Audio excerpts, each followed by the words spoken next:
Ce sont les 3 plus vieux palmiers de la capitale et hier après-midi, ils ont quitté les jardins du Luxembourg à Paris. Devant les yeux de Christophe Béchu, le président du Conseil général du Maine-et-Loire, ils ont pris la direction de Terra Botanica, le futur parc du végétal situé à la périphérie d'Angers et d'Avrier. C'est le Sénat, propriétaire de ces arbres prestigieux, qui en a fait don au parc. Voilà des arbres qui sont quand même absolument splendides, qui font 9 mètres de haut, qui ont des dizaines et des dizaines d'années et qui vont venir maintenant orner Terra Botanica, ce parc qui va ouvrir en avril prochain pour la joie de tous les visiteurs de l'Anjou et du reste du territoire. Donc c'est vraiment pour moi un moment d'émotion. D'avoir des sujets comme ça, plus que centenaires, c'est vraiment une opportunité, une image de marque donnée à Terra Botanica immédiate. Et en même temps, c'est des sujets dont la mémoire est attachée à un savoir-faire autour de ce type de plantes exotiques. Avec le départ de ces palmiers en Anjou, c'est une partie de l'histoire qui quitte la capitale. L'un de ces 3 arbres a vécu au château de Versailles avant de rejoindre le jardin du Luxembourg en 2001. Les 2 autres ont tout de même séjourné ici pendant plus de 100 ans. Le Sénat a une collection de palmiers qui sont hébergés l'hiver dans l'orangerie. La dimension de ces palmiers fait que pour les années à venir, on n'aurait plus pu les garder dans l'orangerie, qui a une taille maximum à l'entrée de 9 mètres. Et donc nous sommes ici à 8,80 m. Il fallait donc leur trouver une nouvelle destination. Une fois le chargement terminé, dernier arrosage pour le voyage, l'émotion est palpable chez les jardiniers. Ça fait 8 ans moi je suis là, que je m'en occupe. Et c'est vrai que de les voir partir, ça... Voilà, nous on va les revoir à Angers sur le parc Terra Botanica. Donc ça nous fera plaisir quand même. Mais voilà, c'est nos bébés qui partent, on va dire.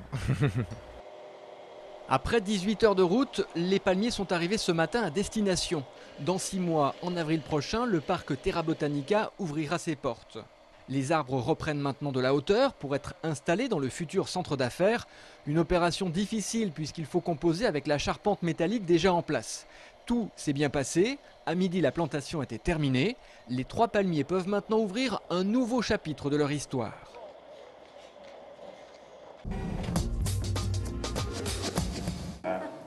Ce matin, la ville d'Angers recevait officiellement les œuvres léguées par l'artiste américain contemporain John Franklin Canning, décédé il y a 2 ans.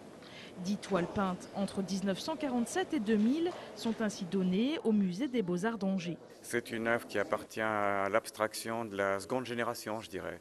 Celle qui s'est développée à Paris, qu'on a appelée abstraction lyrique ou abstraction chaude. C'est une abstraction qui fait chanter les formes et les couleurs. Nos collections, par rapport à l'histoire du musée, sont pas riches en peintres abstraits, en peintres des années 50-60. Et là, on a un ensemble important qui, un seul coup, vient enrichir nos collections. En plus des 10 toiles léguées, il y a 2 tapisseries pour le musée de la tapisserie et une vingtaine de livres et de pochettes de disques agrémentés de collages et d'encre faits par l'artiste pour la bibliothèque. Toutes ces œuvres pour Angers, mais pourquoi avoir choisi cette ville? Il faut dire qu'il y a 10 ans déjà, il avait exposé lors de Triptyque en 1999. Angers parce qu'il était familier d'Angers, très ami avec l'association PACA, Présence de l'Art Contemporain Angers. Et je dois dire qu'on était très proches tous les deux. On a inauguré ensemble peut-être une trentaine d'expositions à travers la France. Et donc ça a créé des liens très solides. Certaines œuvres ont également été léguées à la ville de Nantes. L'ensemble de ces legs, faits à Angers et à Nantes, fera certainement prochainement l'objet d'une exposition commune. Vous avez peut-être déjà vu cette vidéo sur internet qui circule en ce moment. Elle a été tournée à Ribou, tout près de Cholet, et elle montre un objet provenant du ciel qui se serait écrasé. Alors, scoop, canular ou intox? En fait, il s'agit d'un élément de la nouvelle campagne de com de la ville de Cholet. Pour les comédiens de l'agence Poulpe Fiction qui ont réalisé 3 vidéos sur ce thème, l'opération est plutôt réussie. Ça a été très vite démonté, quelqu'un a vu d'où ça venait et tout ça. Mais ça n'empêche pas le buzz parce que finalement les internautes ils en discutent beaucoup. J'ai déjà vu pas mal d'échanges là-dessus, c'est étonnant comment ça prend quoi. Alors, Cholet, terrain d'atterrissage pour extraterrestres? Pas tout à fait. Pour la première fois, une ville a créé ses propres personnages et elle a choisi une famille de super-héros. Après une avarie de leur vaisseau, ils s'installent à Cholet et l'idée c'est qu'ils trouvent le coin plutôt sympa, d'autant plus qu'ils ont pratiquement les mêmes préoccupations que Monsieur Tout-le-Monde. Et le bébé qui va arriver dans quelques temps, qu'il faudra mettre en crèche. Donc voilà, tout ça fait pour dire qu'à Cholet, on a tout ce qu'il faut pour bien vivre, pour une famille notamment. Les aventures de la famille des super-héros sont déclinées en spot radio, en affichage. Objectif pour la ville, dans un premier temps, renforcer la fierté d'être Choletais. Tout ça grâce à ces nouveaux arrivants. Et ils s'émerveillent parce qu'ils sont à la recherche d'un modèle de vie un petit peu idéal. Ils se disent tout compte fait, ce modèle de vie, dans le fond, il existe à Cholet. Ici, on vit bien. La ville de Cholet mise beaucoup sur cette communication originale et moderne. Elle vient d'ailleurs de lancer une zone de dialogue sur Twitter. La campagne doit durer jusqu'en janvier, mais elle pourrait se prolonger. Avec leurs super pouvoirs, les super-héros choletais auront sans doute envie de visiter le reste de la région. Il s'appelle Vincent Collet et il est notre homme du jour. L'entraîneur de l'équipe de France de basketball rentre tout juste des championnats d'Europe qui viennent de se dérouler en Pologne. Et ce matin, il a retrouvé à Angers son équipe de l'Asvel.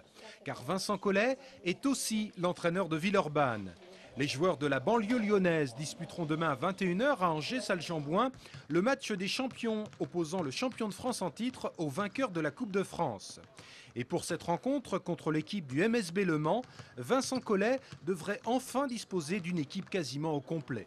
On a eu des problèmes de blessures pendant cette préparation et puis également on avait des joueurs qui étaient dans les équipes nationales et qui par conséquent ont fait que notre effectif était vraiment très diminué pendant une grande partie de la préparation.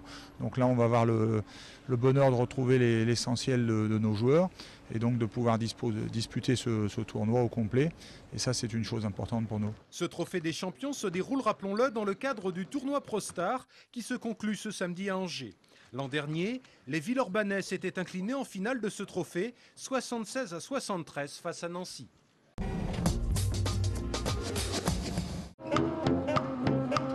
La nuit des chercheurs prendra place demain à Angers dans le forum du théâtre Le Quai.